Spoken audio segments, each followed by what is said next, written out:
Baiklah, ini materi yang untuk kesini kali adalah tentang sistem saraf. Sistem saraf adalah sebagai sistem koordinasi untuk mengantisipasi perubahan kondisi lingkungan dan perubahan status kehidupan. Perubahan lingkungan akan diinformasikan ke sistem saraf. Saraf akan merangsang kelenjar endokrin untuk mengeluarkan hormon-hormon yang dikirim ke organ target dan aktivitas metabolisme dibutuhkan akan merangsang jaringan-jaringan. Sistem saraf terbagi menjadi 6. Yang pertama adalah sistem cerebrospinal. Kedua, sistem saraf pusat, otak dan tulang punggung. Yang ketiga, sistem saraf tepi. Yang keempat, sistem otonomi atau simpati dan parasimpati. Yang kelima, organ-organ khusus seperti hidung, telinga, mata dan lain-lain. Kemudian 6, sistem saraf pada ikan. Sistem saraf pada ikan mendeteksi kondisi lingkungan seperti suhu, vertebrata, hewan tulang belakang, menerima rangsangan diri lingkungan melalui organ perasa yaitu otak dan sumsum tulang belakang yang melalui impuls ke otak kelenjar. Syaraf adalah organ yang paling dulu dibentuk dari lapisan terluar yang berfungsi sebagai penghubung. Sistem saraf bersama-sama dengan sistem hormonal mengatur peranan penting dalam proses koordinasi dan pengaturan semua aktivitas yang berlangsung dalam tubuh. Perbedaannya adalah bahwa koordinasi dan pengaturan melalui saraf berjalan relatif cepat jika dibandingkan melalui sistem hormonal. Pusat koordinasi saraf terdapat pada otak dan sumsum tulang belakang yang menyampaikan perintah melalui impuls saraf yang dibawa oleh syaraf motoris ke organ efektor dan sebaliknya. Otak akan menerima informasi melalui sinyal-sinyal yang dibawa oleh syaraf sensoris dari reseptor.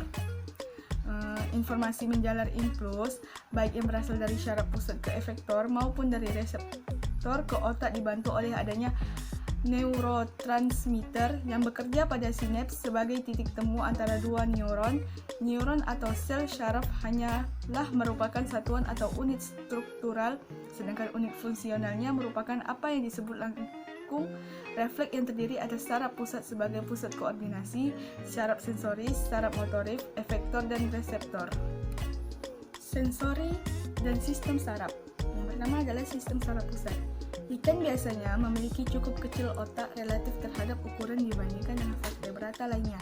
Biasanya 1-15 massa otak dari burung berukuran sama atau mamalia. Namun ikan beberapa memiliki otak yang relatif besar, terutama mormyrids dan hiu yang telah untuk berat badan otak tentang besar sebagai relatif burung dan marsupial. Otak ikan dibagi menjadi beberapa daerah. Di depan adalah lobus penciuman, sepasang struktur yang menerima dan memproses sinyal dari lubang hidung melalui dua saraf penciuman. Lobus penciuman yang sangat besar dalam ikan yang berburu terutama adalah bau, seperti hagfish, hiu, dan lele. Di balik cuping penciuman adalah dua lobot telencephalon setara struktural ke otak dalam vertebrata yang lebih tinggi. Dalam ikan telencephalon yang bersangkutan kebanyakan dengan penciuman. Bersama ini membentukkan struktur otak depan. Menghubungkan otak depan untuk otak tengah adalah diencephalon. Dalam diagram struktur ini adalah di bawah lobus optik dan akibatnya tidak terlihat. Diencephalon melakukan fungsi yang berhubungan dengan hormon dan homeostatis. Struktur ini mendeteksi cahaya, memelihara circadian irama, dan kontrol perubahan warna.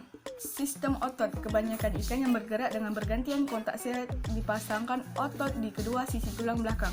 Kontraksi ini dibentuk kurva berbentuk S yang bergerak ke bawah tubuh seperti kurva masing-masing mencapai sirip punggung.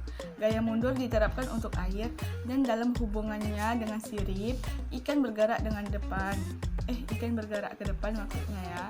Terus sirip juga meningkatkan luas permukaan ekor, meningkatkan kecepatan. Sejak jaringan tubuh lebih padat daripada air, ikan harus mengimbangi perbedaan atau mereka akan tenggelam. Ikan bertulang. Banyak organ internal yang disebut berenang kandung kemih yang menyesuaikannya daya apung mereka melalui manipulasi gas. Nah, sistem saraf ikan itu terbagi menjadi dua bagian. Yang pertama adalah sistem cerebrospinal seperti ikan adalah vertebrata A. Kemudian sistem otonom. Sistem cerebrospinal dibagi menjadi dua divisi. Divisi utama yang terdiri dari kabel otak dan tulang belakang, dan divisi perifer terdiri dari kedua saraf tengkorak dan tulang belakang dan organ-organ penginderaan khusus seperti mata dan telinga. Kemudian sistem saraf otonom terdiri dari ganglia, sertlat, dan kedua bagian simpatis dan parasimpatis. Struktur organ yang paling penting dari sistem saraf otak itu sendiri mungkin berbeda antara spesies yang berbeda dari ikan. Namun semua otak berisi bagian definitif sama dengan gigi berlubang. Otak ikan terdiri dari otak depan sebuah twin otak, otak tengah sebuah otak kecil, dan medula oblongata. Juga mengandung banyak rongga otak seperti ventrikel lateral pasangan, ventrikel ketiga, metacoel, dan ventrikel keempat. Otak ikan dianggap hanya merupakan pembesaran ujung anterior pada tulang belakang, berada dalam kelompok tengkorak dari tengkorak untuk perlindungan. Kemudian otak itu sendiri tercakup dalam lapisan pembuluh darah untuk sirkulasi dan berwarna putih dan lembut karena ikan adalah vertebrata yang memiliki sebuah kolom vertebrata yang menjalankan panjang ikan, perumahan sumsum tulang belakang dalam kanal saraf. Sistem otak dan saraf ikan menjadi kompleks. Bentuk kehidupan ikan membutuhkan otak dan sistem saraf untuk mengontrol tindakan-tindakan tubuh mereka. Sistem saraf ikan sama seperti kita, terdiri dari otak koordinasi, kabel tulang belakang, dan banyak saraf.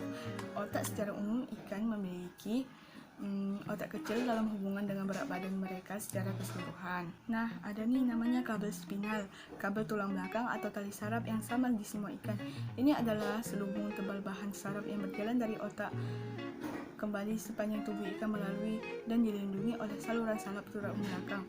Biasanya ia meluas panjang penuh ikan tubuh, tetapi pengecualian untuk ini adalah sunfish raksasa, mola-mola, di mana sumsum tulang belakang sebenarnya memiliki lebih pendek dari otak. Ini berfungsi sebagai dasar tanggapan sederhana, banyak, dan sebagai link utama ke otak untuk masukkan sensorik dan tanggapan otak-otak di mediasi. Kemudian ada juga di saraf. Terlepas dari otak dan tulang sumsum belakang, tubuh ikan ini dilengkapi dengan jaringan luas saraf, kabel listrik sepanjang tubuh yang sepanjang pesan perjalanan. Saraf dibangun dari banyak neuron, dan neuron adalah sistem satu arah.